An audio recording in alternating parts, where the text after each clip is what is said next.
Introducing the Art for Change podcast gang. The intellectual Mr. Sapiosexual.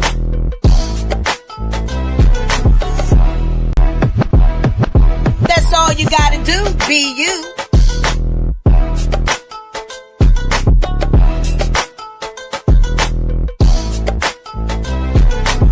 Montana Cobain pulling up in the truck. And Lady Alba with the glamorous power touch. We stream live at 9 p.m. Eastern Time. Soul Food Sunday, Motion Monday, and Therapeutic Thursday. And some days in between, switch it. Subscribe and bell on so you don't miss it. But if you do, we on repeat on every major podcast application. Interviews galore and more. Y'all know the situation. So book your seat when we turn up the heat with your Art for Change.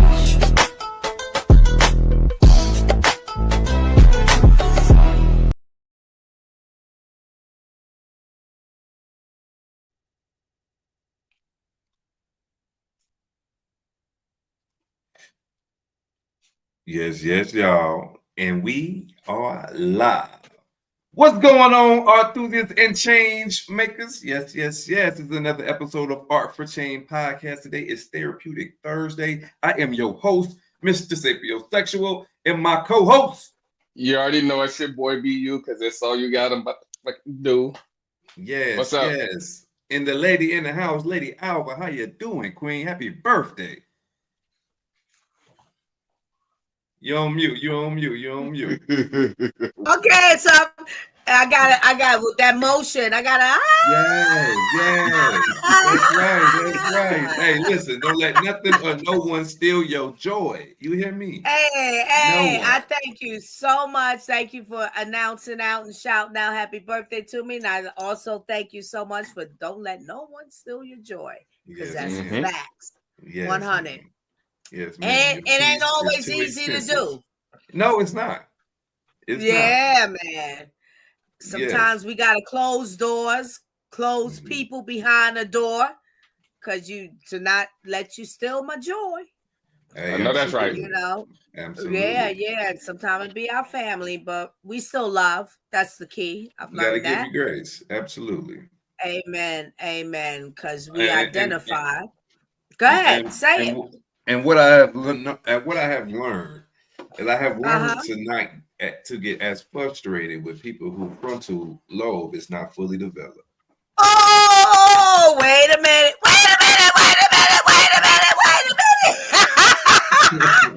Mister. You've been studying. Mister. I say something, your intellectual capabilities it's kind of low. Yes. They be mad at me when I say it. What they say is if you talk to a neurologist or people who study the brain or study psychiatry, they tell you that people's frontal lobe cortex don't really develop until after or 25 and after. You know what I mean? So when you're dealing with somebody under that, you got to understand that they don't have that same reasoning. You know what I mean? And so they speak on impulse. You know right. What I mean? Now, and why when you say you gotta understand, the you that's gotta understand, why am I responsible for that? But here's the thing, it's like a twofold, maybe a threefold I'm saying here. Why am I responsible for that? But if you saying you gotta understand, maybe I don't understand. But I can tell y'all, I do understand. So that means I gotta understand what you saying, miss, and I gotta yield. Yes. It's the Father forgive them, for they know not what they do. For they know not what they do. Yeah, so then I'll be honestly sometimes frustrated with the Father. Because I don't need to know this. I understand that. And listen. And I gotta be responsible. Yes. Yes. Now I gotta build more. I gotta learn more. I gotta accept more. I gotta balance more. Yes. It's a lot. Yes. Hey, listen, he said if you want to be like me, you got to pick up and follow the cross. Carry the cross. Ooh. You know what I mean? And to carry the cross is a weight to bear. You know what I mean? You have to endure humility. Yes. You have to endure being spit on, kicked at, talked about, disrespected. you got to think Jesus was the type of person who did marvelous things in front of people that witnessed it, and those same people still crucified him, and yet he still died for the people who he knew were going to crucify him. And say so, because how do I, as a mother, because I know God and I know Jesus, I know Father God, I know Jesus, Son of God, man God in the flesh himself, and the Holy Trinity. So when I can say I got a child, it's like Judas. Yeah, but you would have to experience it. If you say that you want to be like God, if you say that you want to pick up, if you want to be a Christian, if you want to be a God-fearing person, you're going to have to endure some long suffering. See, everybody wants the goodness that come with God, but none of us want to endure the long suffering. There you go. And that's when I like how that you said that, because the long suffering, see, you hear the suffering. When we think suffering, it's in the negative. It's never on the positive. It's a debit. It's not a credit. Mm-hmm. Yes. The long suffering is not always a debit. Yes, ma'am. Yes, ma'am. Your perspective about it. Yes, ma'am. Also, it's a verse. It says, "How many times can I forgive how much time must I forgive my brother?" He says 70 times 7 in one day. It means your brother can, or your brother, sister, daughter can commit 77 different wrong you that many times in one day, and you still have to forgive. That's right. I mean? And the ultimate beauty in what I've experienced, because to really, for me as a mom, to succumb and say, I gotta let it go. I gotta let one go. Right. You gotta go. Right. And it's a tragedy to me. Yes, ma'am. It pains my heart. Life is a spiritual warfare. But now I'm held accountable of the understanding and what Mr. has wrapped up into all he said of that letting go. Let them go. Yes, I'm held accountable because I know more than what they know. Absolutely. And that ain't easy either. So when you know more is required. There you go. Hallelujah. When you have less is required. When you have much is required. That's right. So to wrap this up for me and introduction, I thank you for extending this presence for me, because January 9th is my birthday. Yes, ma'am.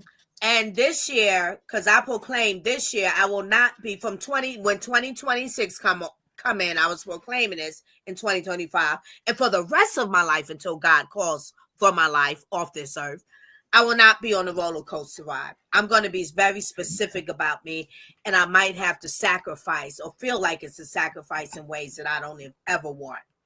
Yes, ma'am. But I have to do it if it shows its face to me that I have exhausted all measure that I have thought of, even whether in the spirit and some in the flesh. I got to let go. Listen, so I'm going to stay. Go ahead. Say it. Listen, I don't mean to cut you off, but it's okay, because this is good. Y'all know I don't mind to cut off. Yeah, it's intellectual. I have to interject for what you just said. Like, it's okay to be a little selfish with you. If mama ain't right, how can I be in a good space for my children? If you were on an airplane and it was going down, you got to put the oxygen mask on you first before you can help your child. Mm-hmm. Yes, absolutely. So that's the journey I'm on, that I was proclaiming. I can't do this wrong, because also for me, it's a lot of cost that lies on me, a lot of stagnation that comes. I can't do this because I'm stuck in this trauma of family imbalances. Now I can't show up for art for change, or I can show up, but I'm not so inspired as I know God has shown me that He has for me. Right. I gotta stop. So it showed its head. Oh, well, I guess, I asked for the proclamation. I said, and there go the demons coming after me. I'm done. Also, I realized profoundly for the first time in my life, every year that the new year comes in, I turn a new year. Yes, ma'am. I'm not saying, and of course, I know I'm not the only human being. There's plenty for the month of January. But literally, what I found for me when the new year come in, it's just a few days, a little more than a few days after that I turn a new year. Right. Ooh, thank you. Hallelujah. I get it. That's it. All right, BU, man. And there you have it. There you have it. Before we get into the topic of discussion tonight, BU, man, talk about your week, man. How you been, brother? My week. Well, Happy New Year. I don't think we never had a my week started off. Yeah, episode from the New Year, I think, didn't we? Well, my New Year for New Year, I ain't doing anything like Christmas either. New Year's. Well, you were in Vegas still. Christmas, you weren't with your family. You didn't get to. Did you get to go home? No, neither one. Yeah. I was home Vegas New Year's Eve. It was just it was too much. Too much going on. Like, nah. Yeah, Vegas that sounds like you crazy. But you know what you sound like saying it like that, like it's just extremely different from you. It kind of reads into to ask, you've never been away from your family at Christmas time, which I say Christmas time. That's what it kind of sounds like. Often. That don't have to happen. Yeah, you're like, I don't even know what to call it. And I went to work the next day, so it was pointless. Okay. After that, I caught up on sleep. Actually, I actually caught up on sleep the weekend. A few days, right? Talking about sleep, nigga. But I was in the hospital, bro.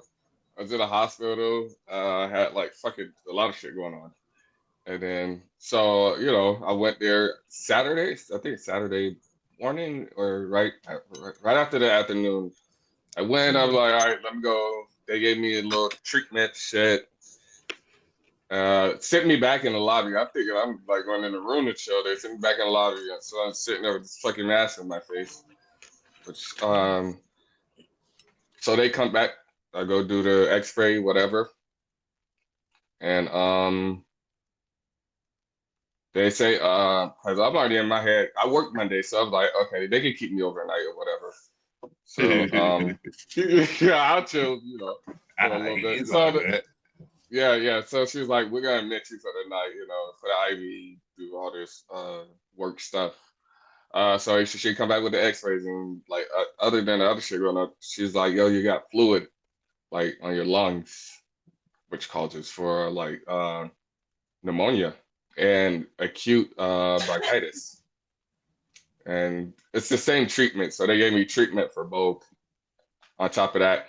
And so they do all the whatever the fuck they gotta do again. I was high as hell actually. Best high I ever had. But for real.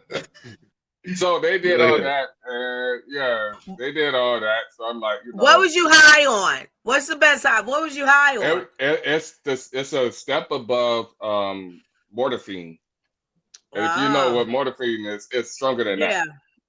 Oh wow. Because they asked me my pain. Hold up. I wanted to go to sleep because I was in pain. So I was like, yo, it's like a 20. It's like 1 out of 10. It's not like a 20. So yeah, they sent me to the 6th floor, which is what the people were dying. So I'm like, yeah, what the fuck? But they have no rooms available. So yeah, they stuck me and I couldn't eat nothing for like the rest of the night. So they fed me through the IV and everything. So I'm like, all right, I'm gonna go home in the morning. And the doctor was like, no, we have to monitor you for like 72 hours, which is until Tuesday. And I got inspections Monday and Tuesday. So yeah, that sucked. But then, it was worth it. And it actually felt good getting healed. Just one other question. Did you come home with the pain medic or the comfort medication that kept you so high? Did you come home with it? Yeah, you owe some shit. Send it back. Send it back. Shit. Don't do it. No, but look, listen, like like I said, they put me on the 6th floor because they was out of space. And 6th floor, like, are people like, this is it, So I'm looking at it, it's like, yo. So that's good. That's your will to live. Yeah, but so they do whatever they gotta do. I gotta use the bathroom. I hop out the bed, the shit's still in my arm, so I gotta roll it. So I hop out the bed, right? Nigga, the bed start ringing because they got an alarm. Cause they're not supposed to move unchaperoned, bro. That's crazy. Oh, And so it start ringing. But I got to piss. And it didn't tell They're me. not supposed to move unchaperoned, or you not supposed to move unchaperoned. They're not supposed to move. I was on that floor though. Like that floor, you got it. Everybody has to have like an iron with them. And then so I'm taking the piss, and the lady comes in and she's like, "Yo, I don't know if they didn't tell you, but you can't just get out the bed like that. You have to ring the fucking bell." And then so I'm like, okay. I wake up at like 3 a.m., bro. Lying thinking. And I did it again. Wait. Because it's like muscle memory. Nigga, I gotta go. I just hop out the bed. May I interject? Come on. We heard about part of this, through our chat between Art for Change. And I decided, I didn't hear nothing because BU let us know his status. I'm in the hospital, like, what? Well, surprise. But then a couple of days, keep us posted. I don't hear nothing. So I check in. Eventually, when he responds and stuff he's saying, what he just told y'all, the monitor, I just found it I found humor in it. Because BU can't be you. Excuse me, y'all. I've been battling, I don't know, poor health right now. Cold flu's going around. But he can't be you. He can't be the problem child. He can't exercise being you. He locked down and strapped down with alarms. I said, what? That shit was, I never seen nothing like that. And then I went back to work like the next, after those 3 days, I went back to work next. Because you know how it is. Nigga, they gotta work. Gotta get this money. Yeah, so the alarm is gone. You got monitors on you or something? No, it wasn't my bad. How you feel, after all of that? How do you feel? I feel good. Yes, I came home with some medication, so yeah. But I feel good. Feel like 87%. Like 87. Yeah, like 87. Nah, I'm like 87%. Can you tell us what happened? I mean, I don't want to, I'm not pressing to dig I'd rather deep. just keep this show going. I literally told you. I mean, is it a changing environment? You know what I'm saying? Did you get your diagnosis of what it is for you to be on the road for better health? What the lung thing? Yeah, that's like it's from hot to cold. I'm in the desert, so. Adjustment. Yeah. Yeah, I get hot and cold like in one day. Mm-hmm. So, yeah. Yeah, the lungs is something else for humans, even for the mammals. Yes. Let's get it, man. Well, we're glad you're here. I'm glad to see you. I'm glad you're here. I'm glad that we're here together. Be you. Okay. No, right. Hey, so listen, tonight we're gonna it's Therapeutic Thursday. So you know what I'm saying? We're gonna have a therapeutic session. We're gonna talk about these two videos that I'm gonna play for the listeners and the viewers. And for the people who are actually get to watch live, I get to actually physically see the video. For the people who are going to be listening to the audio version, y'all will be able to hear. But a lot of us have already heard about the ICE shooting in Minneapolis. So we're going to watch two news clips from there, and then we're going to discuss it. Sounds good. Without further ado, let's pull this up.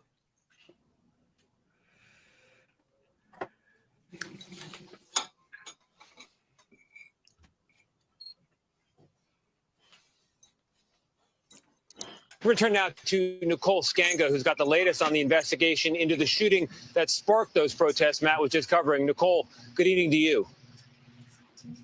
Good evening, Tony. That sweeping federal law enforcement presence here in Minneapolis is growing even bigger. CBS News has learned that more than 200 U.S. Customs and Border Protection personnel are now in the Minneapolis area, bringing the total number of DHS federal agents to roughly 2,400, with DHS considering sending hundreds more.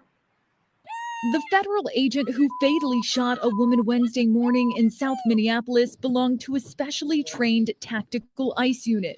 Multiple sources confirmed to CBS News. Jonathan David Ross has served at ICE for over a decade and is based in Minneapolis. During an ICE operation last summer in nearby St. Paul, video shows Ross being dragged by a suspect during an attempted arrest. These images from court documents show his injuries, requiring 33 stitches. While this latest incident is barely 24 hours old, top officials have already weighed in. She was trying to ram this guy with her car.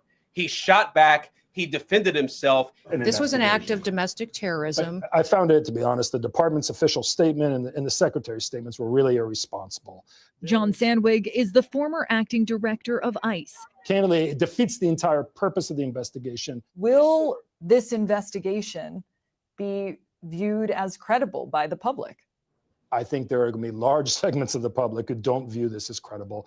I don't blame them. In cases like this, state and federal agencies work through the investigative process together. Today, the Minnesota Bureau of Criminal Apprehension says they were informed by the FBI that state prosecutors would not have access to the investigation. Minnesota must be part of this investigation. These are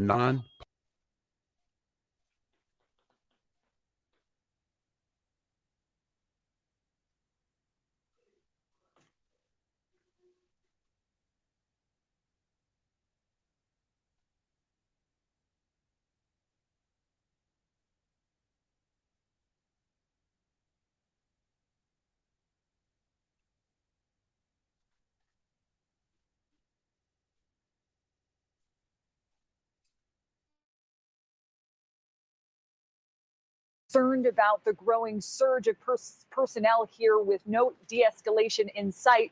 They say it's not a matter of if there is another incident on the streets, but when. Tony?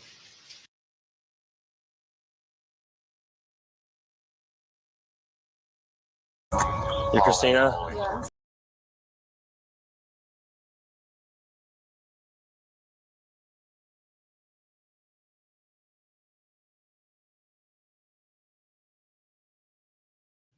That was video one. I'm going to show y'all video two. Video two is from an eyewitness, from the person who was actually there and who got the video that people have seen.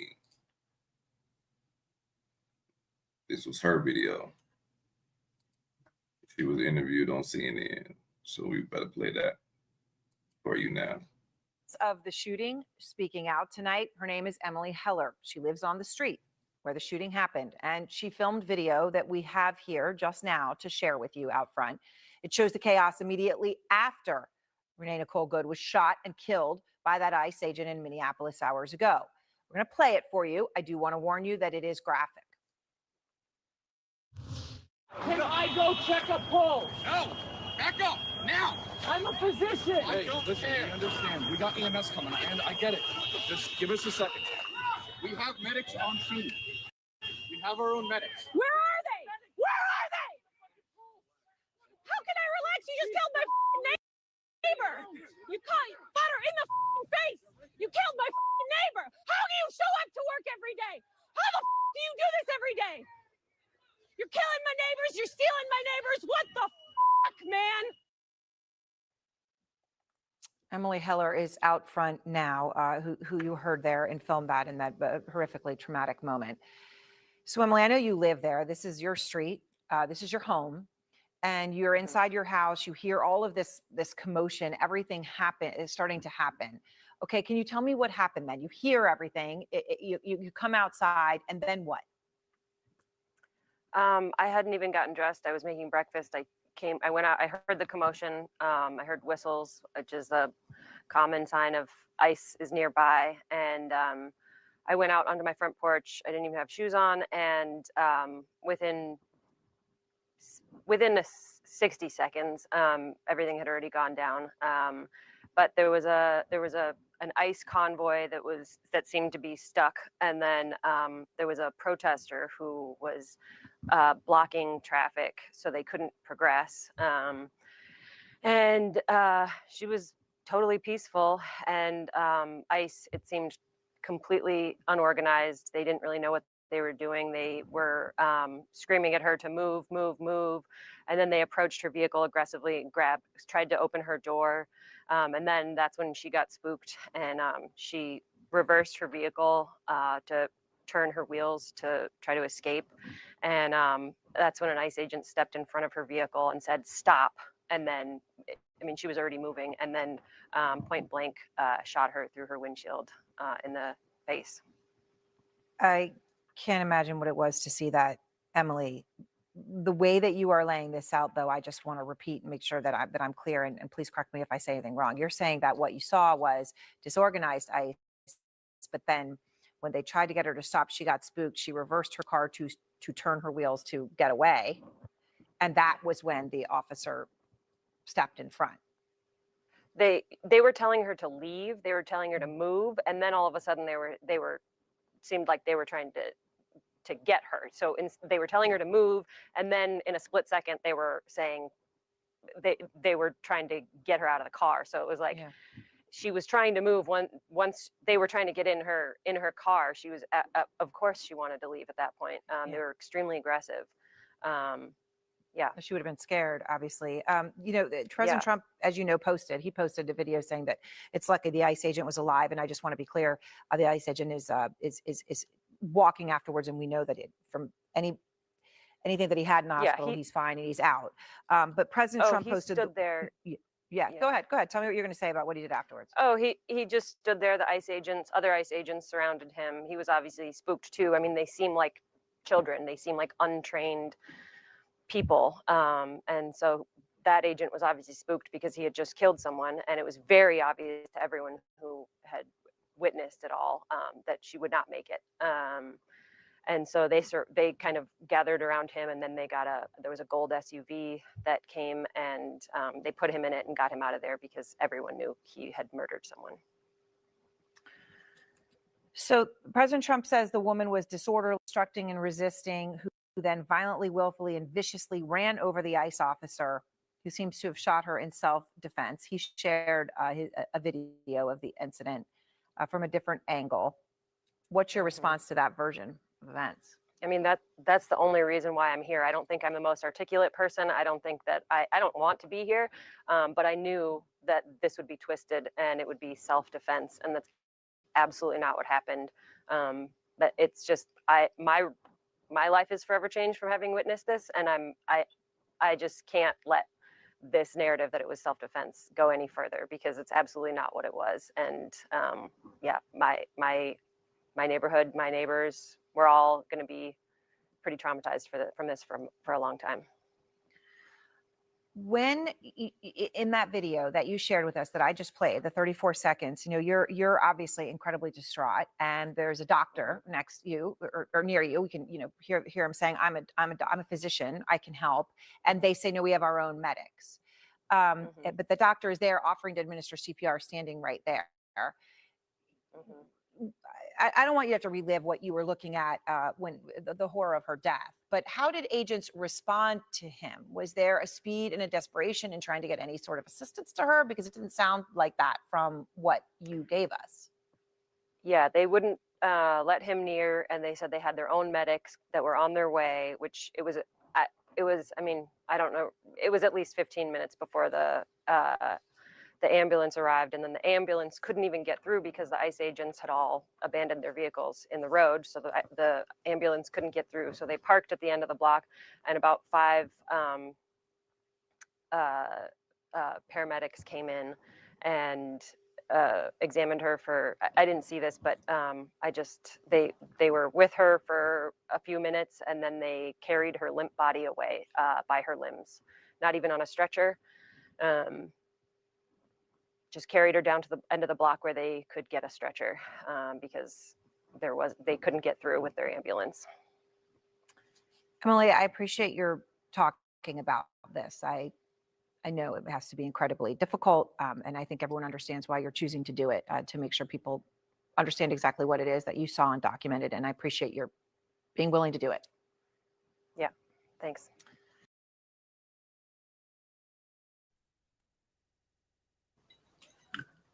And Poet should have been on this one too. And come on up, poet. Come on up, poet. Let's talk about it. What you got, Lady Albert? these things perplex me deeply to the core of me, like the seed of whence I come from.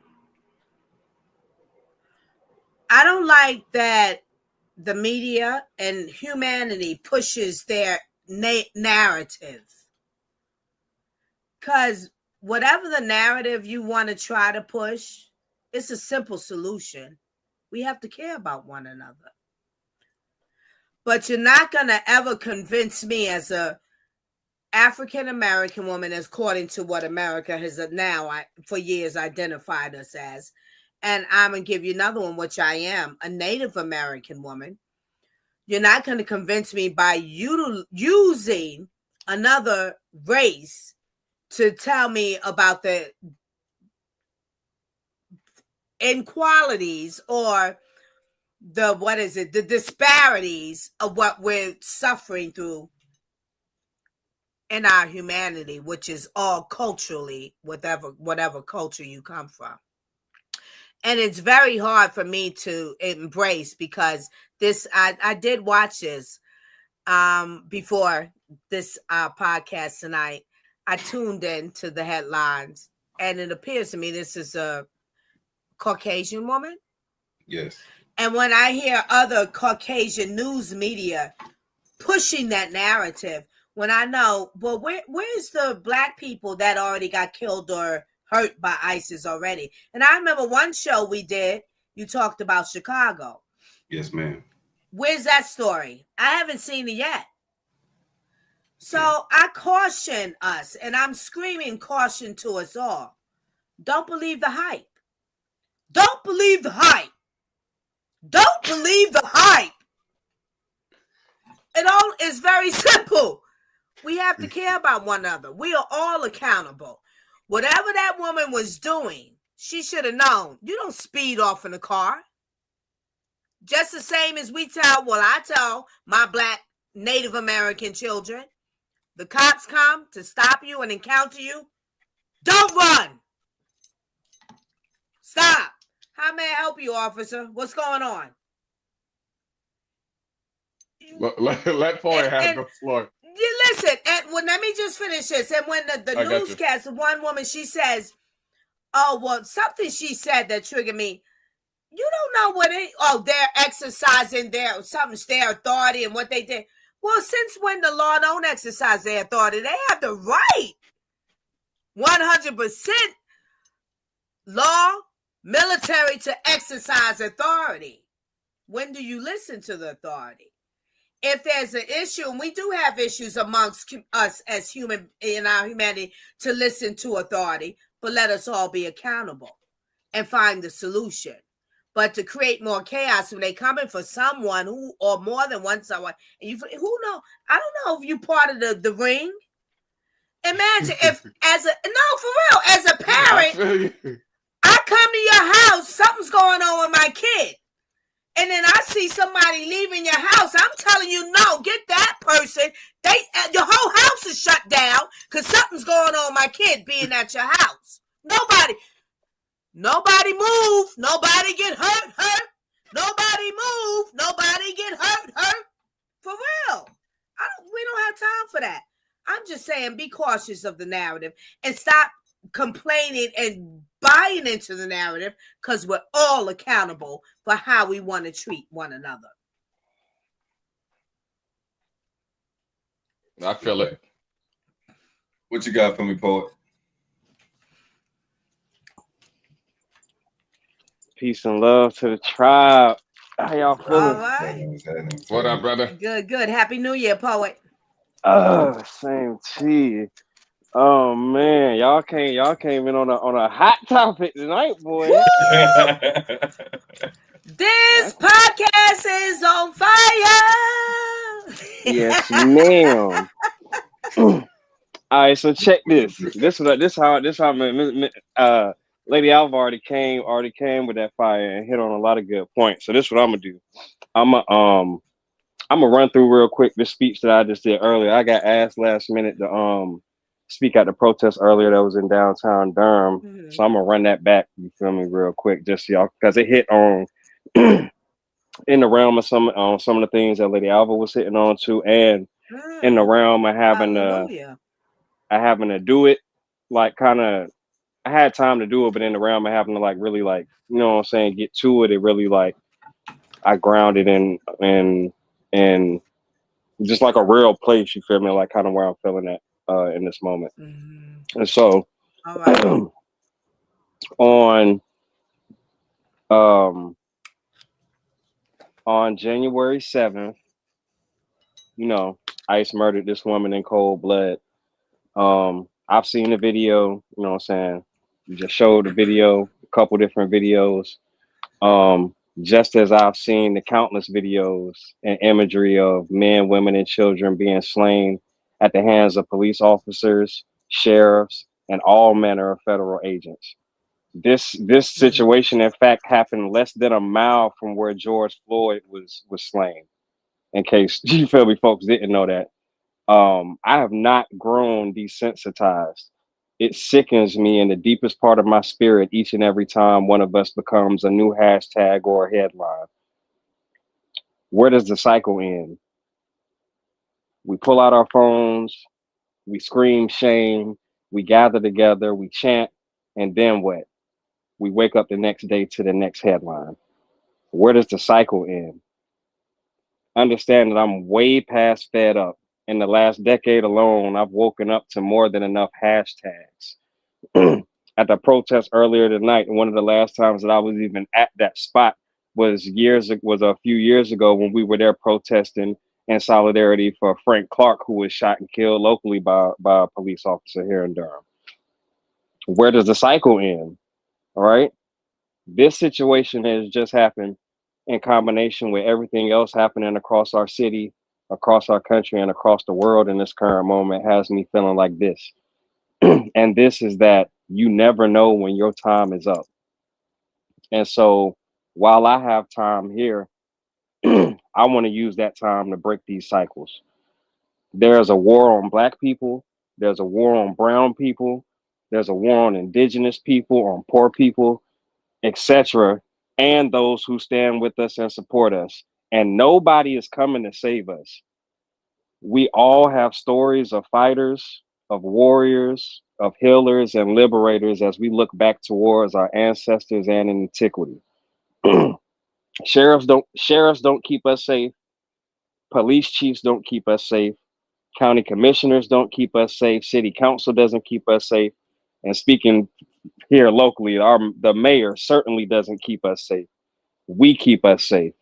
We, those most directly impacted people of these systems. We, those that have had our birthright stolen. We that have always navigated prejudice, racism, gender bias, and a myriad of other things. We know what we need, especially to go from surviving to thriving. That's what I believe, at least. And so to ask, if you active, we need you to continue to be active because we need you out here. And if you're not active, I need you to get active in some way and get organized, whether that's getting tapped in with an organization somewhere or just educating yourself and getting organized within your own family, your own household, your own neighborhood, your own community. You feel me? But now is the time where we have to take this thing serious. That's what I got to open it up, man, because this shit heavy. Bye! Shit might look like, but the shit heavy. Mm-hmm. That was deep. Real. That shit is real. I couldn't have said it better myself. Yeah. Get active and get organized. Mm-hmm. That's the motto. That's the mantra going into 2026. May I add in to just be more profound in that, and that getting active, it starts with you. You have to get active within yourself. And then if you have family and offspring and those blessings, you have to get active there. Because it's things like this that our children watch beyond the reality shows. Because when these things are reported, our children that are watching the reality shows, they're watching the reality show of this news report. And our children are coming and acting out with us because they think they have that rite of passage. It's very messy. It's very messy. The message is so distorted. And the only way to start with readjusting the distortion is to be active with yourself first and outwardly with your family. Mm-hmm. It's a word. I respect that. But I disagree with the notion that man has the authority to take life that they didn't give. Oh, I disagree with that. Wait a minute, mister. I don't know if I agree with that man has the authority to take life it didn't give. Man has the dominion over this earth, but not every man, because if you're not according to God, God gave that kingdomship, that rulership. So if you're operating outside of him, you don't have that authority. And that's why we have chaos. Like I said, you know what I'm saying? Even if you want to say and speak on God, God said, "Thou shalt not kill." That's one of our 10 commandments. Right. So I say again, I think that man has the authority to take life that he didn't give. I'm never going to agree with any notion that the only way to handle it was to take someone's life. I didn't say you couldn't wound people. I didn't say you couldn't put people down. But to take someone's life, you shooting someone in the head, you know that's not a survival shot. To me, and you're trained, like, no, it's no excuse. I understand from your perspective. I think I'm confused because you're saying man has authority.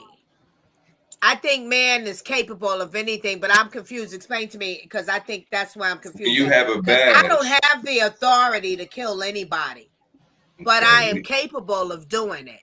Yes, we all are capable, but that's not what I'm speaking on, ma'am. I'm speaking on people who carry a badge and are given a weapon and say that you can use this weapon to protect you, and they go above and beyond their lethal force with using their weapon. You know what I'm saying? I feel like we back in like the Westerns, like cowboy time, like, you know what I mean? It feels almost like a Western movie where people are just getting gunned down in the street. You know what I mean? And it's like you can't defend yourself because I'm the sheriff. You know what I mean? So it's like I'm tired of seeing that, and that's what I mean by people having authority and having protection for murdering people, like she said. Okay. And see, clear. I feel like we didn't have at least parts of this conversation before, because I remember us going, you feel me, having the conversation about this, because under the circumstances, you feel me, respectfully, I feel the opposite, because even on what Lady Alva was hitting on, you feel me, the people, our birthrights were stolen, and so the people who have assumed authority over this land and who have constructed this system, they are not the people who God has given, you feel me, the authority to rule and take care of these lands. You feel me? And so under that premise, like I said, bro, we don't even have to go back that many years, and we can literally use even the depictions that they have given us through all of the old Westerns and stuff, you feel me? And going directly off of what you just said, and forgive or don't excuse my language, who the fuck is the sheriff? Back in 18, who the fuck was the sheriff? Motherfuckers would pull up, like, you literally, what do they do in the Westerns? They pull up 8 deep to a town and the sheriff be like, I'm the sheriff. And they be like, oh, shoot you. I got your badge. Now I'm the sheriff. Like, the sheriff, you feel me? But let me interject. That premise is, poet, was about, because you have to, I'm gonna use your language. Who the fuck is the sheriff? Right? Who the fuck is the head? Who the fuck is in control? Who the fuck is the leader? You have to be right in your leadership. And when you have fallacies and it's like it's known, no, who the fuck are you? That's literally what. And now in the Westerns, we gonna duke it out fairly. Okay, Sheriff, let's get on the ground and turn our backs and 1, 2, 3, turn around and draw. Look, and that's it. Case talk settled. about it. So it's like even the boxing. I was just talking to a man who comes to my neighborhood because I live on a street that's the old school mechanic type of street. It literally is. Mechanics is out there all day, every day, every season, but working on cars. So he came because 1 is sick. So he came to check on his vehicle that has tools or whatever, fully loaded, just to take check. Make sure ain't no zombies trying to steal because we got them. But anyway, we were touching light on that, and we took it to the boxing type of thing. Like back when brothers fought, he was like, no, wait a minute. There's a discrepancy. Well, if y'all can't do it through communication, somebody get the boxing gloves and put them on. Y'all go. Because nobody wants to hospitalize anybody. Nobody wants to kill anybody and take anybody. We're going to settle the issue. May the best man win. Right. Same as the Western. Right. Now, I got a question. The same rounds that he used to shoot that lady, he couldn't shoot her tires? He couldn't have Gang, he had fucking so much. He jumped in the way. He had time to move out of the way, gang. Fuck shooting it. Let's not do that. And she made a sharp right, too. They say she was trying to run. Did the woman have a weapon? Right. They call the car a weapon. Man, come on, man. Well, this is the thing. The car can be a weapon, but yes, she's trying to use it as a weapon. She backed away from them and tried to veer away. Exactly. That's the thing. Yeah, they trying to spin it. Sharp right. Like, I mean, you seen the video. We all have. I mean, she wasn't using the car as a weapon. Nobody was in danger but her. And she the one who wound up dead. She tried to flee because she feared for her life, and now she don't have it. If you're in a scenario amongst law officials, now I'm in my car. I don't know what's going on, but I'm in this space. I see armed officials, law. But they were masked up. And wait, so to me, the thing to do is to listen to what's going on here? Or what do you need me to do? I'm not going to try to get out of the scenario in my car. I'm only going to do that when it's BU, the thug, Mr. the Thug, Poet the Thug, surrounding me on the block, whatever block, with arms, and I'm looking at y'all. Y'all ain't. What the fuck y'all doing? I'm out of here. But when it comes to people with badges, and I know if I'm innocent, did you see the badges? Before I flee, whether foot, flight, vehicle, what's going on? What do y'all need me to do? Because I ain't got nothing to do with this shit right here. Oh, pull over. Oh, you got it. I'm pulling over. And what you gonna do? You gonna protect me when I pull? Because I ain't got nothing to do with it. That's what I'm gonna do, and that's what I would instruct my children to do.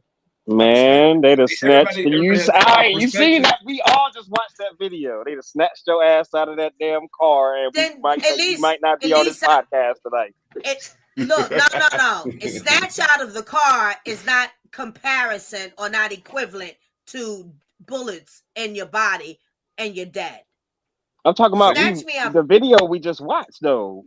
We ain't got to make up no scenarios. We just watched 2 videos. And what the eyewitness said was that the lady was blocking the road intentionally. They knew that ICE was out there. They were blockading the road intentionally. Why was she doing that intentionally? What's wrong with her that she would do that? Protesting. No, you don't do that intentionally. When you know ICE is out there, why would you do that like that? You can't peacefully protest. It's a way to protest. No, block blocking the road from law and what they're doing is not a peaceful But protest. she was waving You them know, by. that's She not a wasn't blocking peace. the whole road.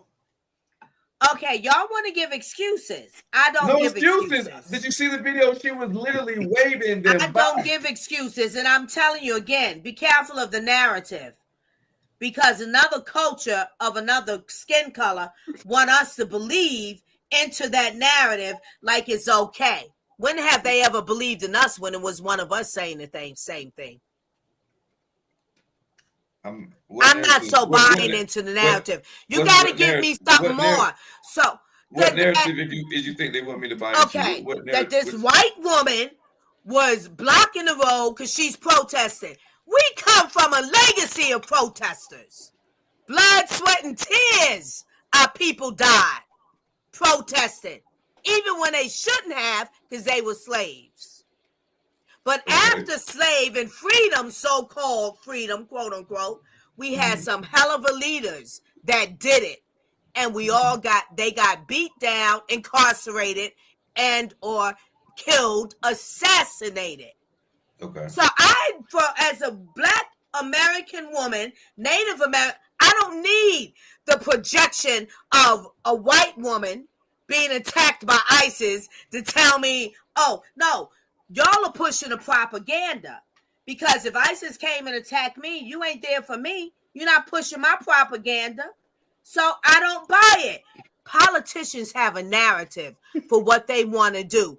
They want these people to be the illegals to be in this country. And one of the main reasons is, I'm saying it, to hold the people of color, Black people, back. Keep pushing us back. Keep pushing us back. But they bring people of color in here, let them be in here illegally, because it pushes the Black nigger slave and keeps him in him or her place. It's the same old story.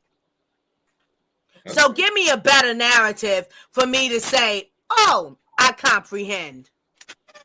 All right. I get what you're saying, and especially that last part of what you said is definitely true. But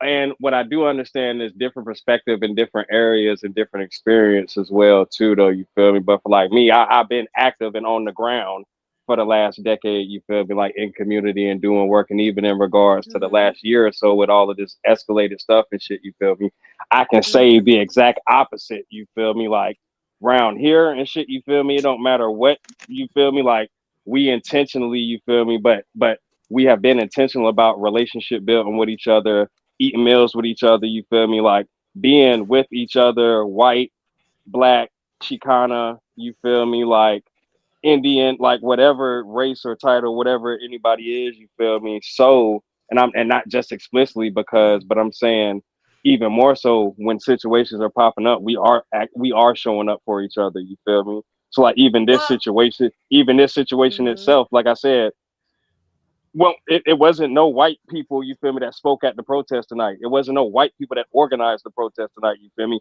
We did this shit. Why? Because we've been organizing protests every other time this shit has happened too. Because we've been, like I said, we've actually been active and shit, you feel me? And so this isn't a different situation. And even by way of my speech and all of the different connections and intersections, you feel me? That's what I was trying to bring across, you feel me? And that's what I did bring across. I literally started off by saying, yeah, you feel me? This woman was murdered and I witnessed this video just like all of the other videos and shit, you feel me? Immediately connecting this shit to what I need to connect it to for my narrative, the true narrative and shit, you feel me? You know what I'm saying? And I feel you on that, and I'm not disagreeing with you because we all have different perspectives, but I like to be in the truth of all those perspectives. That's what I reach for. Your perspective, his perspective, her perspective, and reach for the truth of it. And I just see over and over again, it's just mass confusion. You understand? We have to take care of ourselves first before we start to take care of anyone else. And isn't that the golden rule of thumb, even in the family foundation? I got to love me first before I love you, or know how to love you. If I'm not loving me right, how can I love you right? Be Right. careful of the Yeah, narrative. I mean, I have no argument with that. Mm-hmm. BU, you was about to go. I mean, lady, I'm just saying everything. I ain't got. I don't know, bro. What's your perspective, man? What you think about Yeah, the just video? how you. Yeah, just how you feel in general. It's even immediate responses. I mean, y'all. I mean, y'all said everything, No, but I mean, no, how it make you feel. me. Yeah. That's the military. I didn't really man. know Let's about hear this it. until. I didn't really see the video. I never seen the video until just now on there, and like I said, she was in a wrong, possibly, just for being there and doing whatever she was doing. You said cutting the road off, protesting, but she didn't deserve to die. No Second of one all, does. Right. yeah, she didn't deserve to die at all. She was making that sharp turn, and when it shows the other angle too. The fucking, what is it? ICE is being ignorant, trying to be badass, thinking he going. People act like they can't get ran over. Third of all, the fucked up part with the doctor, it's kind of fucked up, and that's what caught me the most. And I know it's probably, I don't know if it's law that you can't help if you're like physically qualified, but yeah, that's a fucked up part too. But other than that, y'all done said everything. Yeah. Yeah. I'm glad you hit on know, when chaos is happening, cease yourself so you don't add more chaos into what's chaotic.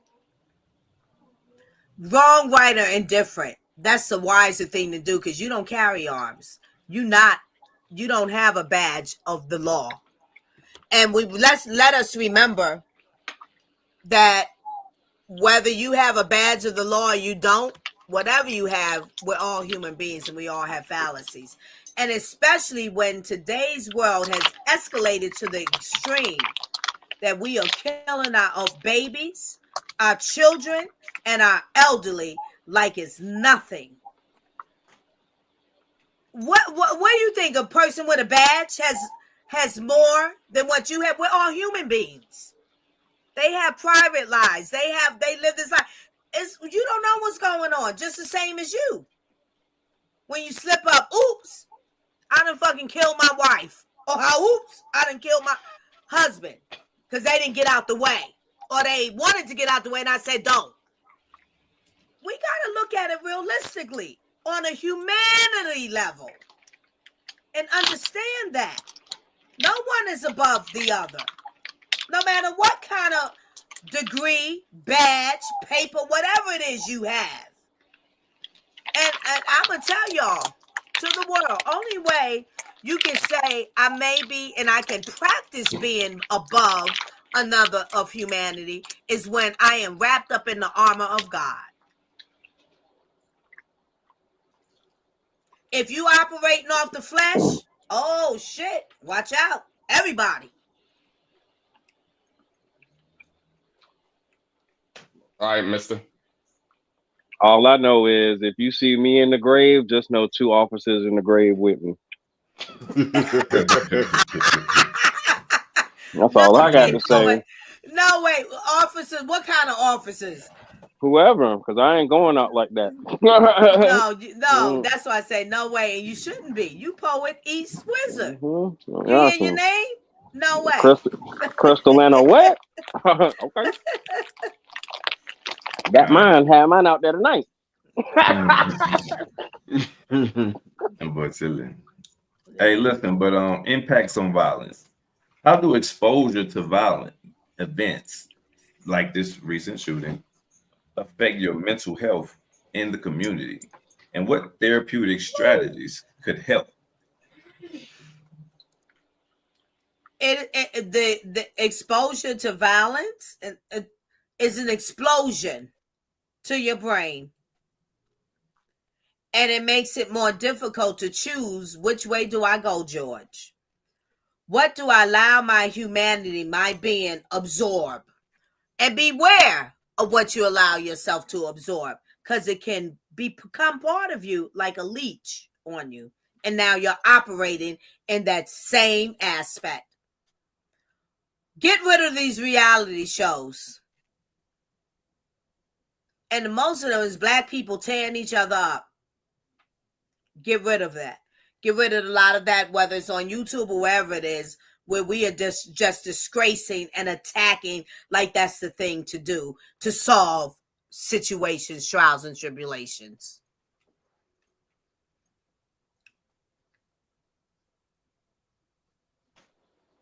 That's a good question. Go on, you got it. Oh yeah. I don't think it gets easier, or I don't even think you could get used to it. It has a big impact, especially even in this video. That lady was very, very passionate about her neighbor, and she was standing on business about her neighbor, and that's gonna mentally fuck her up like forever. She even said it in the thing, like it's gonna fuck up our whole street, because you could tell they were a close community, and I don't know if that's something you could get used to. Any strategy for that?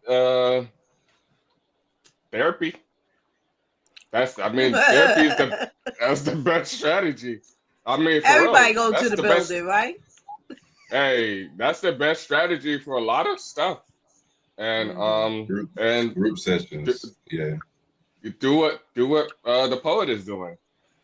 And like you said, group sessions. Like, hey, those are the best strategies. Talk about it. That's therapy. Yeah. Mm-hmm. Can't hold that shit, man. It ain't healthy. Yeah. Honestly. And be in the environment of things that are transpiring or people's pain and their traumas. Listen and be in those spaces. Like I'm thinking, Missy, you said when I'm going to the space where for mothers, peer support who have lost their children to gun violence. And it's not all about a law official gunned them down, a civilian gunned them down. Right. And Missy, you said you would love to experience that. Right. You have to in order to gain the proper perspective. Yes. Yes, ma'am. Yes, ma'am. Absolutely. Speaking on roles of narratives, in what ways can storytelling be used as a therapeutic tool for individuals processing trauma for such events? Ask the question again, please. In what ways can storytelling be used as a therapeutic tool for individuals processing trauma in this certain event? Storytelling is it? Oh, go ahead, poet. You got it. Okay, thank you. Storytelling is important. We come from, as Black folks, a culture. Culturally, storytelling was foundational. Our great-grandparents, great-great-grandparents, whoever we got to meet on that lineage, but they passed the stories down. So we have the information from their experience, and then we can take that and apply it to our lives and our experience. And sometimes it's okay that their experience was enough. I don't even have to think no further about it. That's the tool that's going to be substantial for me to move through my life. So, and then you tell a story telling authentically, and you leave it to each his own, but make sure there's wisdom and knowledge. Let's not tell a story as these stories are told also today through the news, like it's throwing daggers. It's a narrative to push you to think the way they want. And I'm sorry. Only way I'm going to do that, and I even have been rebellious, me too, BU being the problem child, considered in my family. Hey, hold the fuck up. That from the storytellers in my family, I needed to find out for myself. But if I'm going to humble myself, I'm going to humble to the people that I know is my bread and butter, that loves me, that provides for me. Not to the people further I got to fact check. I got to see. I got to dig a little deeper because there's a record from whence all of us come from. So when you're storytelling, let's do it full of wisdom and knowledge and give that experience and what could be overcome from your experience. Because I did this wrong, but this is what I learned you could do better. Let's not group each other and throw with angst and not like that's okay. Like, the fuck you talking about, bro? What the fuck? No, let's not do that. Thanks. Thanks. What you was about to say, Poet?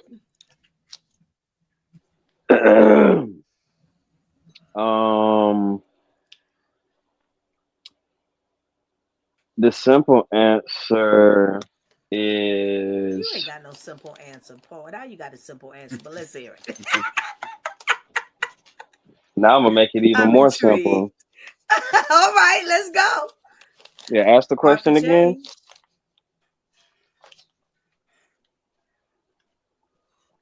Oh, the question was, in what ways can storytelling be used as a therapeutic tool for individuals processing trauma from certain events, such like this one? Okay, I can't make it simple because I was going somewhere else with it. But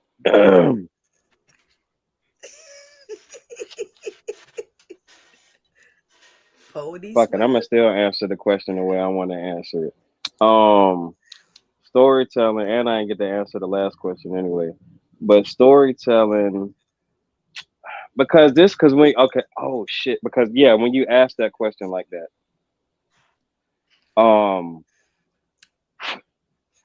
what it made me think. It's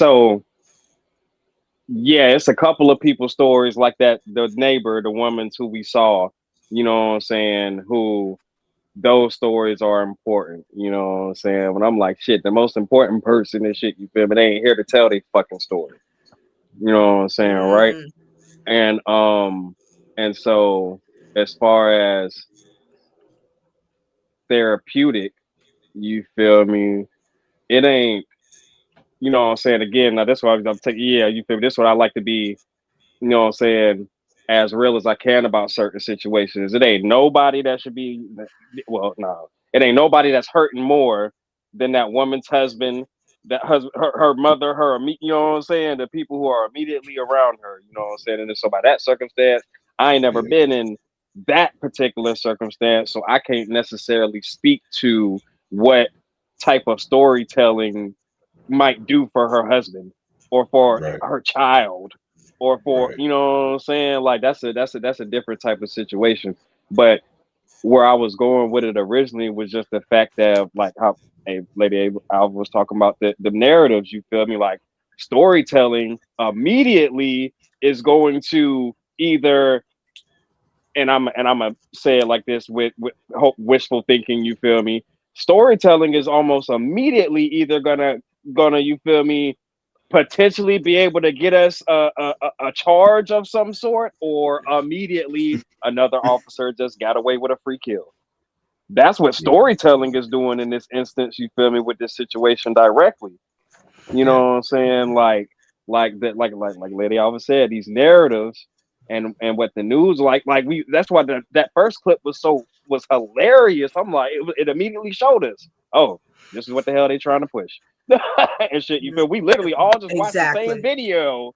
We literally all just watched the same video and the same angle, and this is what they have the audacity to try to say and shit, you feel me, it's a situation and try to trick us out of our own eyes. You know what I'm saying? Like it's crazy. They said he was ran over. Yeah, they said he was ran over, like hey, like what? Viciously ran over. Yeah. And so just to dip back real quick to the first question, just what I wanted to say was, in terms of the violence and what seeing violence, how that might have effects, like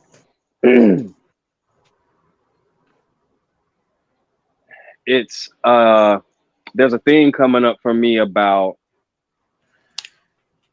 okay, what's the difference between, and it's not the whole point, but it's like, what's the difference between somebody who got a gun, somebody who got a gun and has gone and who goes to the range, and somebody who been shooting guns since they was 12. You know what I'm saying, right? So because I immediately, just respectfully, you feel me, disagree to the notion, and that's why I said in my speech, personally, I have not become desensitized to the violence. You feel me, and to these things. You feel me, but no. I know. So you feel me? No. I know some here to know. I know some people who wouldn't think twice about busting your head. You know, yeah, you should never. Like, we should never be desensitized. Yeah, I'm gonna think 2 or 3 times at a minimum. You know what I'm saying before you know what I'm saying. But no, I still and we all do. We all still know. Yeah, they won't think twice. You feel me about busting somebody's head for real. You know what I'm saying. And so, and a lot of different is like what is it? What does it look like for somebody who grew up with domestic violence, having to see, you feel me, their mom getting beat on or something, you feel me? How does that affect them? Like how does, I you know what I'm saying? Directly to this, it's like, we've seen so many. Oh, this is what I wanted to get at too, to drive the point home. And this specifically for Mr. and BU, think about when we were kids, what did we have to do to see a dead body on the internet? You remember we was basically hackers or code breakers. You used to have to go to a secret. You can't just Google it. You feel me? Yeah, we used to have to go to a secret black web, like first, you feel me, secret black website and click on like several links to get to. You feel me? And why do you think that was like that? Poet? No, but this is what I'm saying. And so now we can just literally open up Instagram, open up TikTok, go on YouTube, you feel me? It's and it's something that I just watched the other day. They used to have the term to say that sex sells, but now they saying it's rage sales. You feel me? And bro had broke down he was like, and it started with Trayvon Martin. It started with Trayvon Martin. You notice how Instagram and all of it went from the BBLs and the breast to I'm gonna go back a little further. Just to, I think I'm gonna say correction, and I could be wrong. Y'all tell me. It goes back to where can we all just get along? What was his name? L.A. The cops beat the crap out of him. Oh, Rodney King. There you go. Rodney King. It starts from there.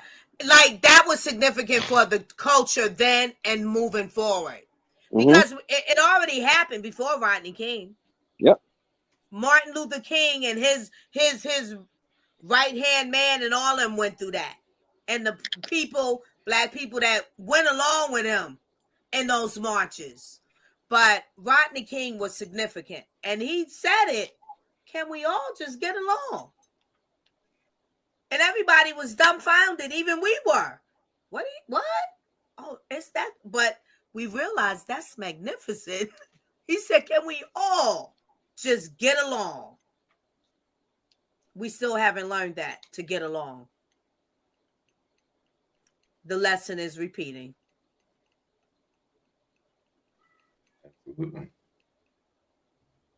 Absolutely.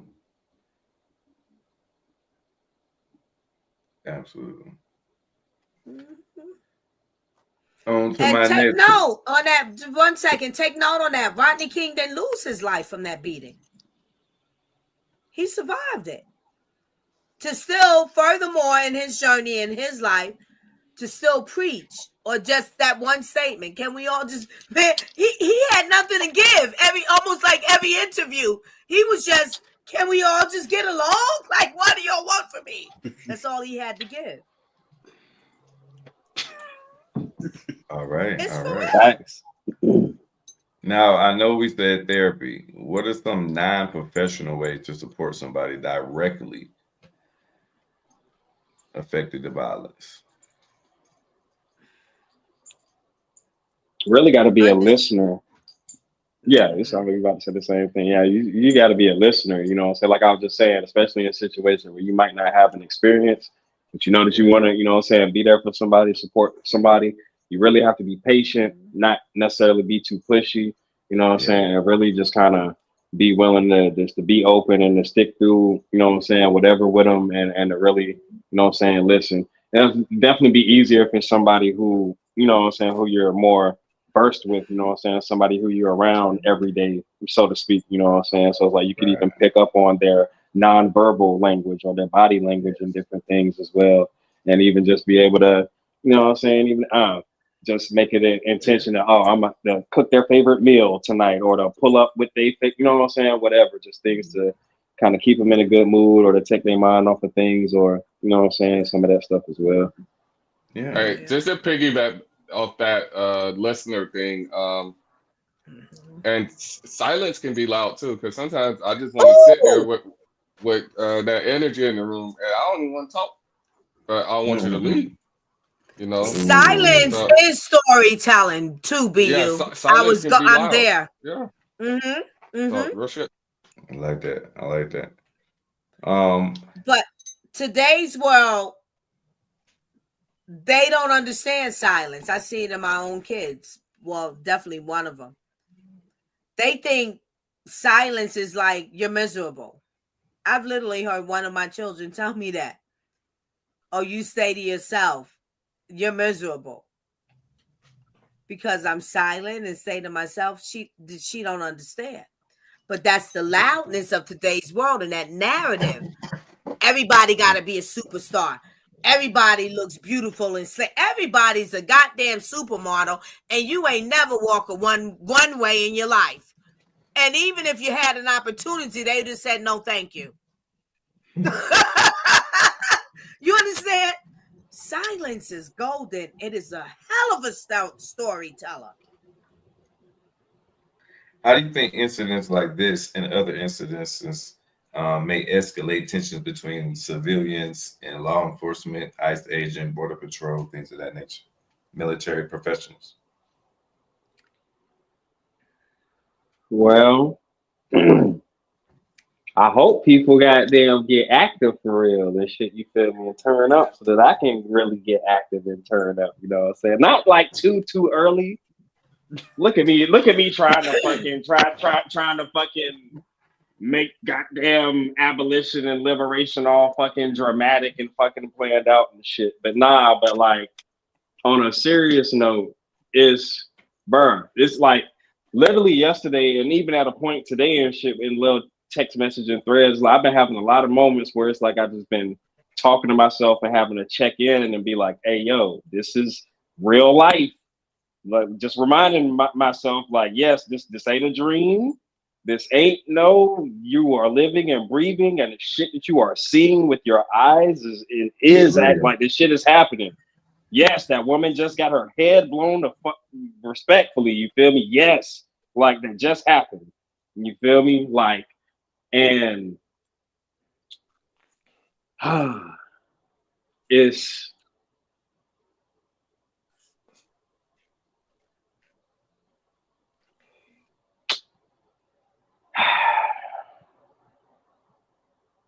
We're taking a moment. There are a lot. There are a lot of people. There are a lot of people who are just in this place. That's the only way that I can like say it or describe it in this instance. There are a lot of people who are in this place, and it's like there's a breaking point. You know what I'm saying? There's a breaking point, and man, it ain't. And I ain't just. I'm talking about with everything going on around the world right now, bro. It ain't but so many of us that they can kill before that switch really flips, and everything that everybody thought that they knew or thought that how they were going to react or thought, you feel me, all of that shit is out the window, and everybody realized like, oh, it's game time for real. If we don't take this shit, you feel me, we're gonna have another goddamn 500 years of this shit, 6,000 years of this shit. Whatever cycles, you feel me, people want to put on the timeline and shit, you feel me? Yeah, it ain't going, the window of opportunity isn't going to stay open forever, because them evil ass fucking people will figure out how to fucking keep us in a loop again, and how to re-domesticate us again, and how to fucking how to keep making us slaves over and over again until we fucking say we've had enough. And there's a lot of people that's in that space where it's like just of understanding that, like, man, we can, like, this our shit, but yet, and things that we've always known, it's like, bro, we really letting the few, you know what I'm saying, rule over the many. And it's like I said, it ain't but so much time. It ain't but so much time. You feel me? Mister, ask that question again when Poet is finished. I'm sorry, Poet. No, you good. You good. I was just about to close and say, yeah, especially if, and exactly like how they said in the video. Now it's not a situation of if something happens again. It's about when it happens again. But now it's additionally about all of the circumstances around and shit. You feel me? How the next time it happens, or I don't even want. I'm not trying to project, but it's just like, people, man. And the more that, the closer the things hit the home, the more that people are gonna activate. That's all I'm gonna say. Get active. The question was, how do you think tension is going to rise between civilians and like military professionals after this? No, that was the question. Wow. Yep. I'm taking in so much I can't keep track in my brain. Okay, so, and I don't mean to question you as if you're wrong. That's, as I said, I'm taking in this show that we're here. I can't keep track in my brain because it's really deep and it's a lot. Look, we're all accountable for ourselves. I'm no longer a child. So I'm accountable for myself and no one else is accountable for me. So I have to navigate the best way, the most reasonable or knowledgeable or wisdom way for me to be okay. Knowing what I see before me that's going on in this life that I still exist in. And as it's escalating, with our great fallacies towards and amongst one another. So it's always about the solution. Once you start to make the decision or act in a way, your response is a reaction to what is wrong coming at you, you're still in the wrong. You're in the wrong too. Because you're only accountable for yourselves, just as that person who's coming at you is accountable for themselves. There's always a better way out. And we must practice that. We must get to know that and understand that. And stop pointing the finger and blaming one another, because that's nothing but keeping chaos at toe. We can do that all day, every day. I respect that. What do you think is the public sentiment towards ICE right now? They hate him.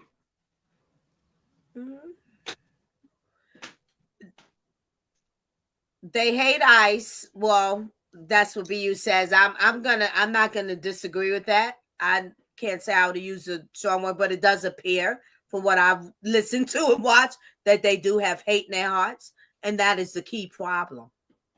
You should not have hate in your heart about no humanity. Once you start to feel that and you are generating that energy outward from you, and it's going to come out even if you try to conceal it, it causes more chaos. The key is understanding. What are you hating? A law force that has a job to do. So are you hating them, or are you hating the system that we buy into, that we vote for, that some of us don't vote for because we refuse to, So you're not making any change. So what are you hating? You're hating Both. me? Yeah, it's chaos. Hey, Change comes from implementing change. hey, Speaking I of, know what it changed hey, I can't even say that. Yeah, hey, yeah, I know what it changed if people got active for real. I know what would change, and that's the end of the story. Can't nobody tell me no different. Nobody can tell me no different. But right, and I agree with you. But we've been active. Our culture, we come from activism. So how should we be active today? You can't be active with hate in your heart. All You I'm have to be saying active is, with love in your heart to implement the change. all I'm And I have saying to is, say, and then we have it, Art for Change, baby. nah, fact. Nah, big fact. But all I'm saying is the same way that you saying, yeah, we all made choices. You feel me? Listen, I'm not gonna play the games with that shit. Every law enforcement officer in the world made a fucking choice. You feel me? Right. Motherfuckers know what they signed up for, and if they didn't, damn it, they do now. Because there's plenty of them who found out what they signed up for and they fucking left. So anybody who stayed, guess what? You made another fucking choice. Yeah. You explicitly know what you signed up for. I do not have no mercy for you. Respectfully, yes, I hate fucking law enforcement.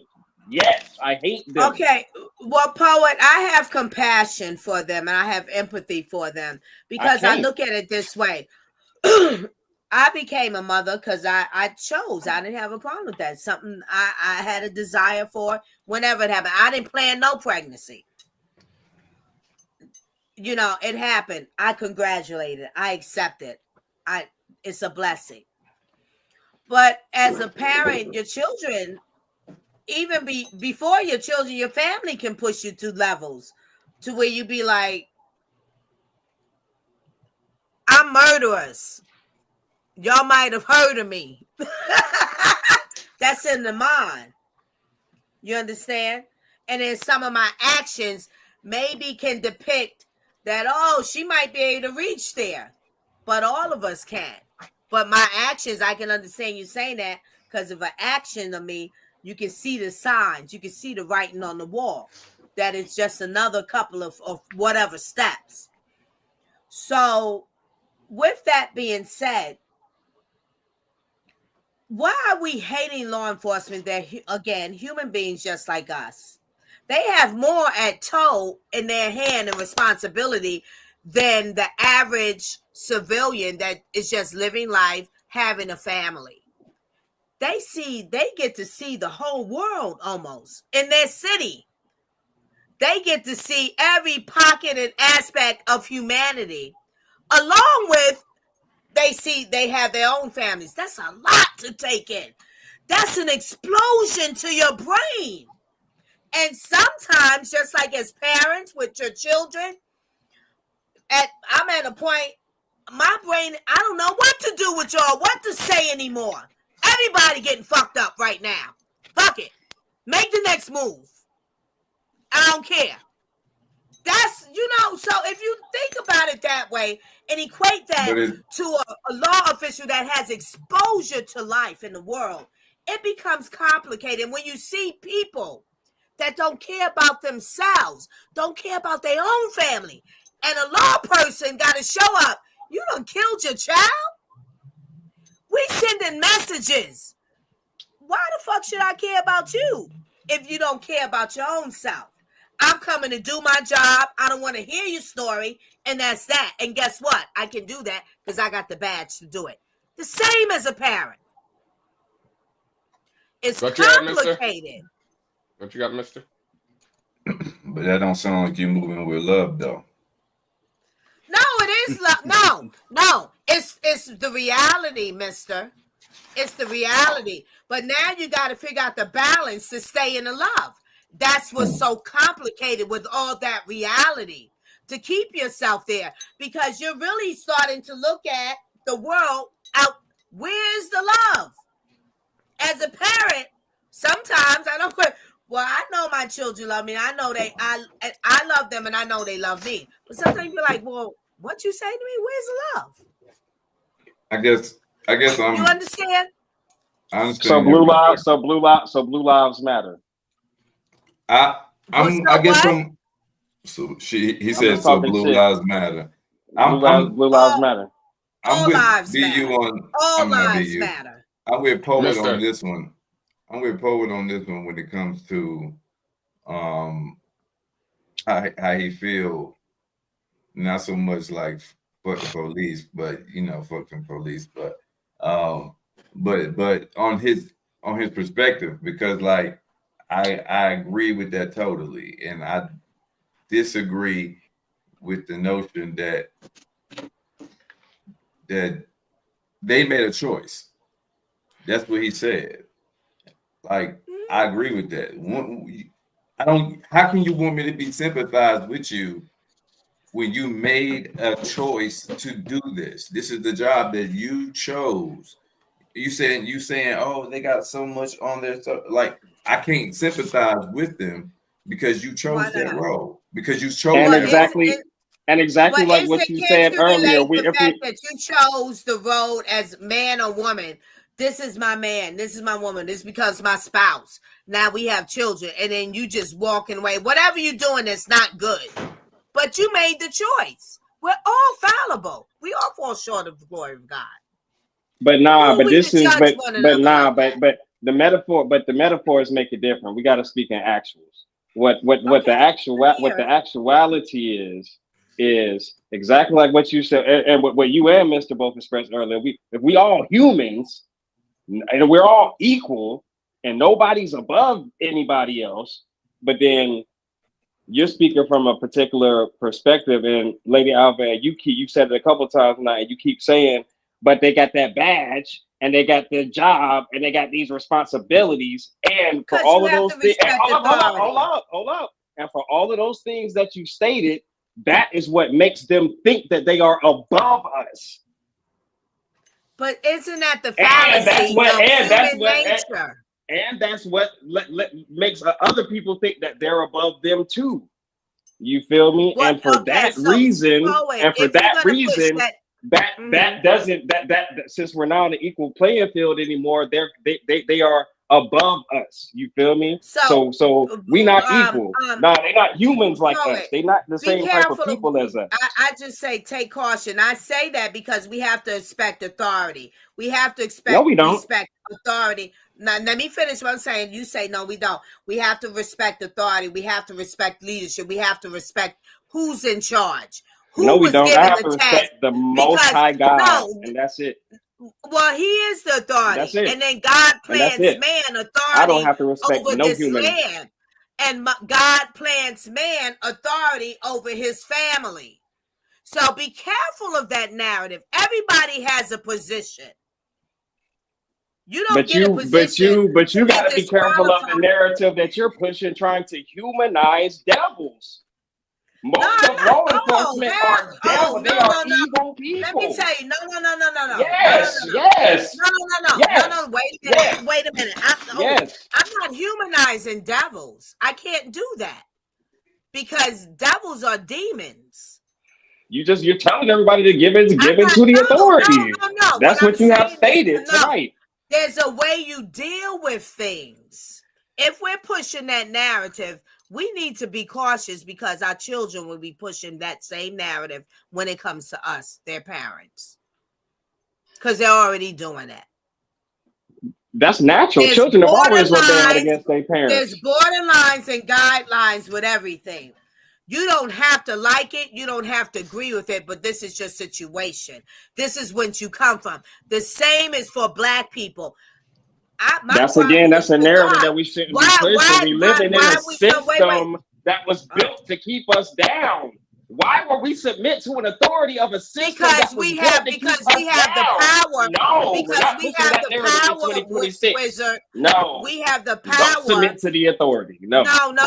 No, I'm not saying that. We have the power, and the knowledge and wisdom is written for us to overcome. But when we don't exercise exercise it that way, we fall continuously. So our focus is not about the authority over us, knowing that humanity is fallible. We are responsible and accountable for ourselves as adults.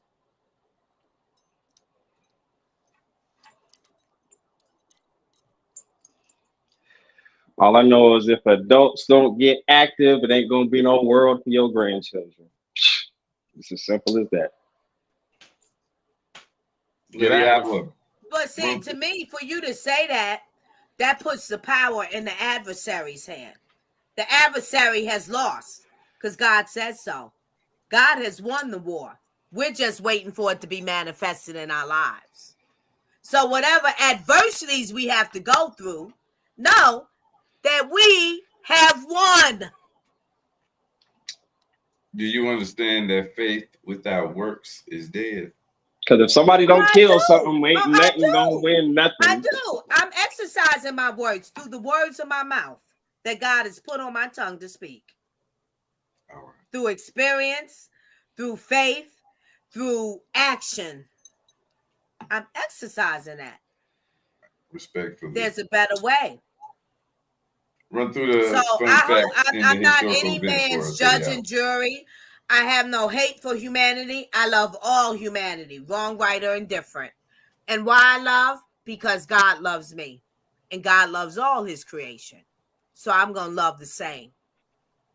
There but you now, have it. when it comes to things, then I may have to shift and wherever I don't, but I'm not going to exercise hate. And I have no authority over anyone than what God has put me responsible for.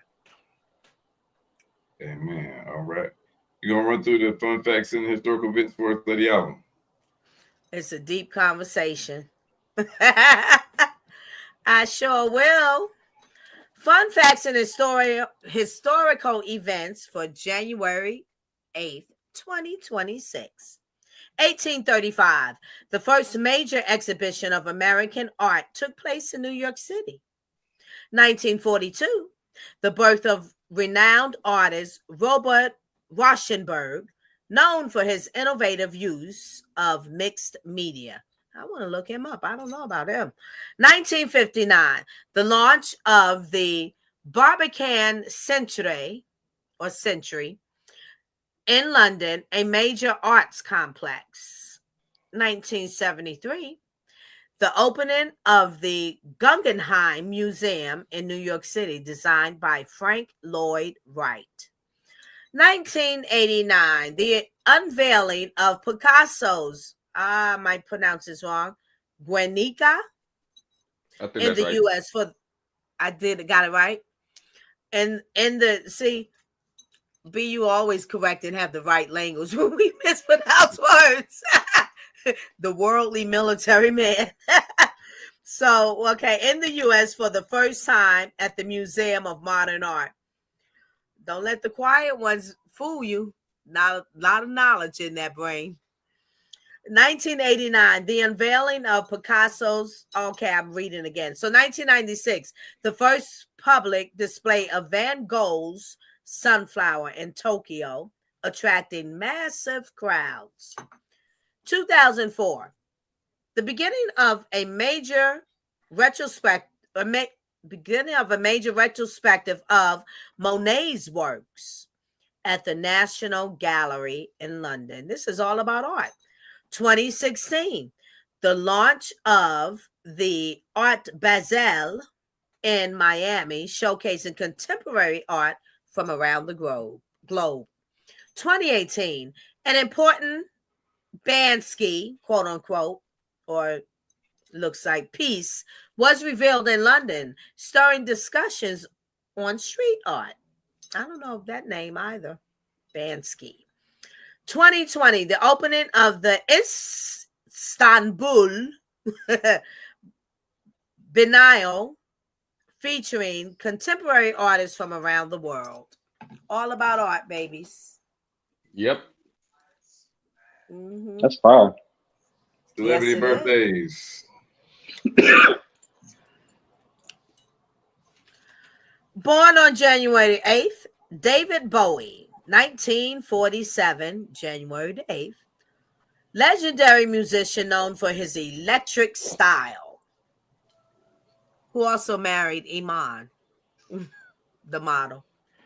Elvis Presley, 1935, iconic figure in music and pop culture. Stephen Hawking, 1942, celebrated theoretical physicist whose work changed our understanding of the universe. He's awesome. Step to the left, step to the right. Kelly, 1967. That's my birth year. And he from Chi-Town, and I'm born from Chi-Town. All right. R&B singer with a controversial career.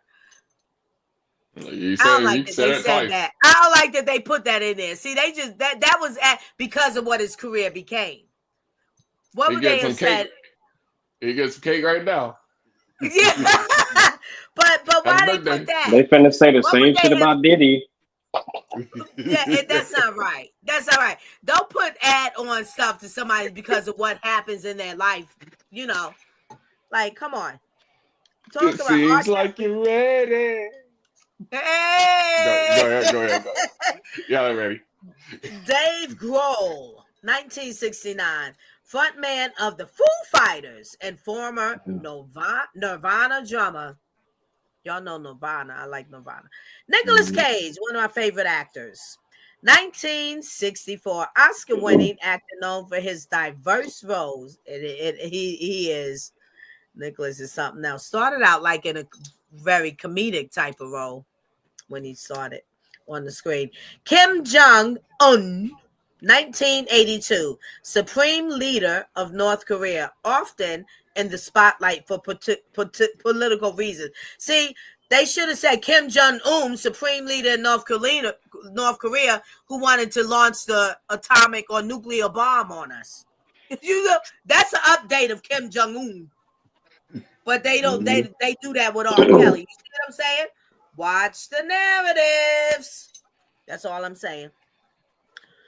Jared Kushner, 1981, businessman and former senior advisor in the Trump administration. A. Milne, 1882, author of the beloved children's book series featuring Winnie the Pooh. That's my favorite character from a child. Winnie the Pooh. Last but not least, Dave Weckl, 1960, influential jazz drummer known for his work in fusion music. Now, I'm very interested in him because the name don't sound black, but I have to look it up to find out. Yeah. It's been a very good around the board conversation, and we got a diverse perspective. I love that we always have different points of views. I think that's what makes our conversation so healthy. But before we close out, we want to appreciate everybody that was tuned in, locked in with us. Don't forget to hit that bell, like, and subscribe.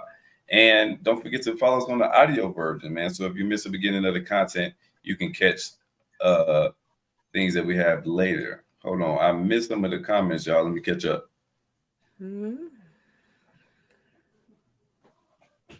What y'all feel about that? Let's go. That's what I said. In a sense, I didn't say it that way. That's what's the name? You took it off.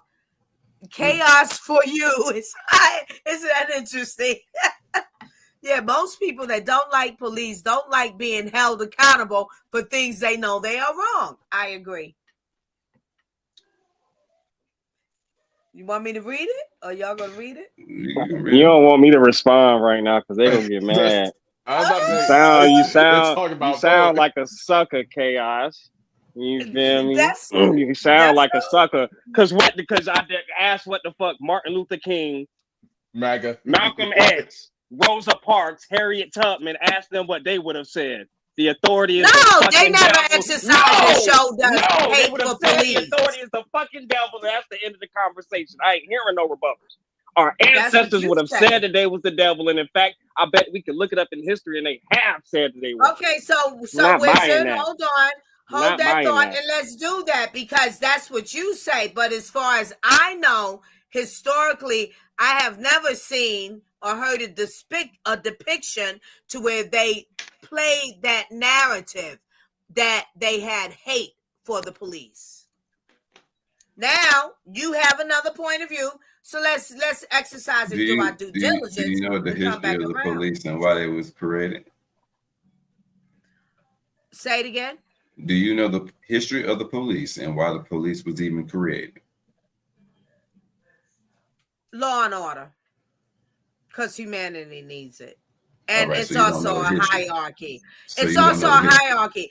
It's also a hierarchy, but what do we focus on? So you don't know Because the even history. though, well, no, then tell me. If you say for my answer, I don't know the history, correct me. The beginning, the very first reason why there was even a police was to round up slaves that had run away. So Really? from your from your philosophy, the way that I'm listening to from hearing from your philosophy saying that I must yield to authority, is you basically saying that I'm supposed to yield to master. I'm supposed to accept my slavery. In order to, you have to accept in order to elevate. Because with acceptance, you should gain wisdom and knowledge. And then you elevate. If All you right. don't accept, then you're on a road to nowhere. Because not to accept to be that, you don't have to choose to be that. Definitely once you become and have your wings to come from beneath your parents, no more breastfeeding, no more milk feeding, you're on your own, held accountable. But you have to accept what has happened because you can't change it. But you look for the understanding, knowledge, and wisdom to move forward. And definitely, if you're a freedom fighter, to make a change. All right. I can't make a change. I'm a freedom fighter. I can't do that unless I understand what has happened, and I have to accept it, even if I disagree with it. And definitely, if I disagree with it, that becomes a valuable piece of my freedom fighting.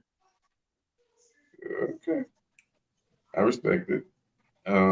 Everybody got a different perspective. I don't think you was actually answer the question that I asked, but this would be all right. Do we want to go around the room and give some positive notions for the people before we close up out of here, y'all? Happy birthday, Lady Alva. Hey, thank you, BU. That's a beautiful thing. I didn't even expect that. And I'm gonna just my perspective is I'm appreciative in all things in life, even when I don't like it. But I accept and allow myself to appreciate so I can gain understanding from it and what's next to be better. Yes, ma'am. Yes, ma'am. I respect that. I respect that. For our listeners, don't forget to go to the official Art for Change Instagram page. Go over there to our highlight section. We got some discounts for you. If you go to that Old Glory icon, you get 15% off their entire website. If you go to Molly Bees, you get 10% off her entire website. Just make sure that Art for Change is in the promo on checkout. Boom, saving you some money. Also, Patriot Water for all my patriots out there. They have oxidated water, and you can get 10% off their entire website for all of Art for Change listeners. Just make sure Art for Change is in the promo on checkout. There you go, baby. Free game for the people, man. I just say this. If anything we're going to do, I just say first, let's extend with love. And also, I said this at work today, and I think we can apply this to life. Be approachable and be coachable. You know what I'm saying? Be approachable and be coachable. One life. Simple as that, ladies and gentlemen. Thank everybody for locking in with us, man. We appreciate all the comments, man. We had a lot of comments tonight, man. We got a lot of new faces in the comments too, man. So I appreciate it. I appreciate it. Don't forget to tell your friends about Art for Change, man. And we go live on Mondays, on Thursdays, on Sundays at 9 Eastern time, and sometimes in between the weeks. So you don't never know. So this is why you got to hit that bell. This is why you got to subscribe. And we're always having deep conversations. But the premise of our show is to highlight art in every premise of art. So we're always looking for artists to come on and sit down with us and showcase their artwork and have a dialogue, you know, have an interview, if they will. Small artists all the way up to major artists, you know what I mean? We want to hear from everybody. And I would like the uniqueness, you know what I mean? So if you play an instrument that most people don't play, we want to hear from you, you know what I mean? You can sing at a certain octave that other people can't reach, we want to hear from you.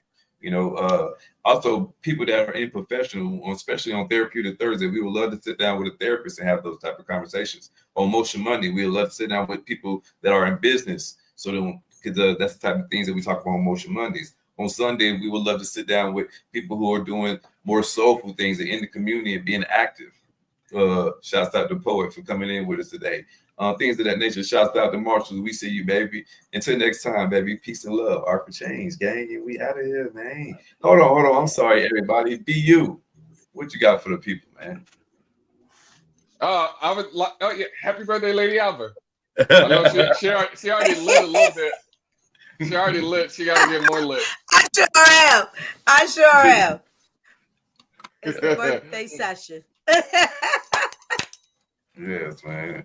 But if you like this video, man, you can go to our live section on YouTube and you can see all of our old episodes. We have over 100 episodes and you can binge watch our content. Or you can go to any podcast where you listen to the audio version and find Art for Change. Just make sure you put Art for Change podcast in your search browser. Until next time, we out here, gang. Yes, peace. Get it.